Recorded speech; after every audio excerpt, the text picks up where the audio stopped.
Hello and welcome to TEPSA Explainers. My name is Johannes Pollack and I'm Professor of Political Science and Rector of Webster Vienna Private University. Today in this video I will talk about the latest issue in our TEPSA book series, News from the Capitals. The explicit objective of this series is to get a quick, competent and comprehensive 360-degree view on pressing European issues. The latest book on Russia and the future of Europe got a new importance due to the tragic events unfolding in Ukraine. The blatant violation of international law, the incomprehensible human suffering in the middle of Europe. No one of us could have imagined that when we conceptualized this book.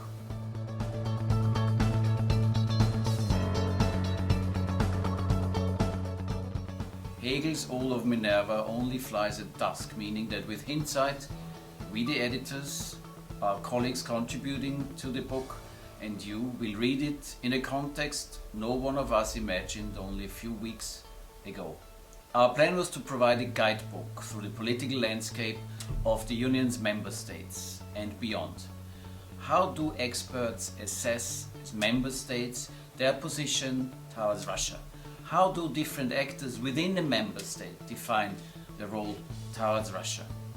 41 short opinionated contributions allow to better understand the national differences in the position towards Russia.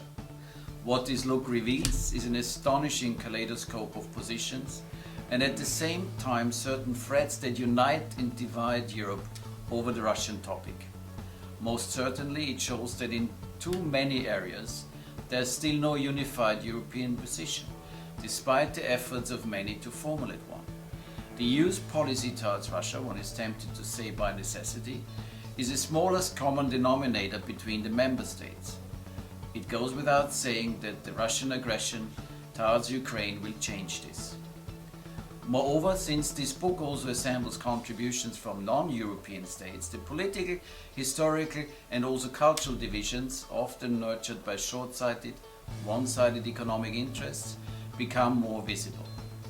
Overall, a highly critical disposition towards Russia can be discerned. Mind you, all this was described before anyone could foresee the extent of the tragedy unfolding in February 2022.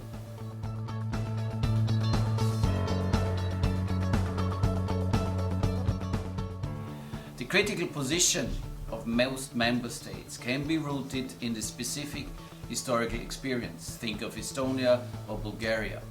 In more recent political events, such as the ammunition warehouse explosion in 2014 in the Czech Republic, or the war of 2008 in Georgia, or in a generally negative perception by the public.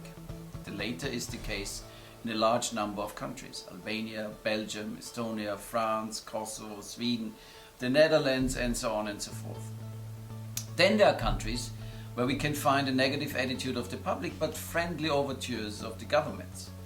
In Austria, public sentiments may be rather neutral, nowadays I'm pretty sure negative, towards Russia, but at the same time doubts about the effects of sanctions, distorted historical experiences, economic interests and the limited willingness to accept negative side effects for oneself are ubiquitous.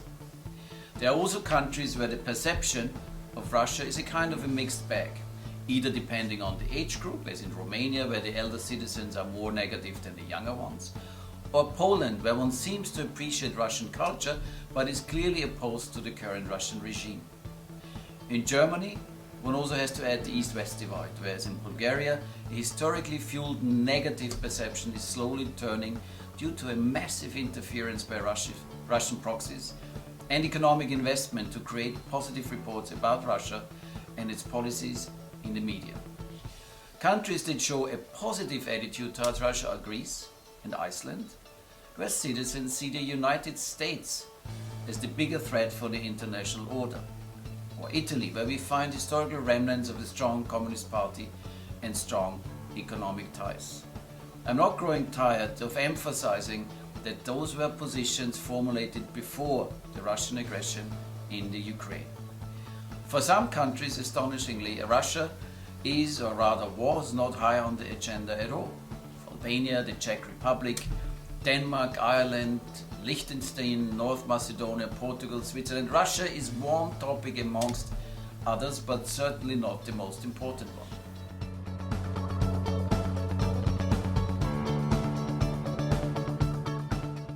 If there's one point we as editors want to convey, it is the call you read all over in the contributions, the need for a comprehensive European strategy towards Russia. Such a strategy needs to include a clear plan of how to put deeds behind words. It needs a plan of how to counter Russian propaganda efforts in the Balkans, how to develop a credible standing in world politics as Western liberal democracies. The rather sweet saying that Europe is an economic giant but a political dwarf got a new meaning in February 2022. What we currently see is nothing less than the emergence of a new order in Europe and beyond. If we Europeans want a place in it, it is high time for a change. Thank you.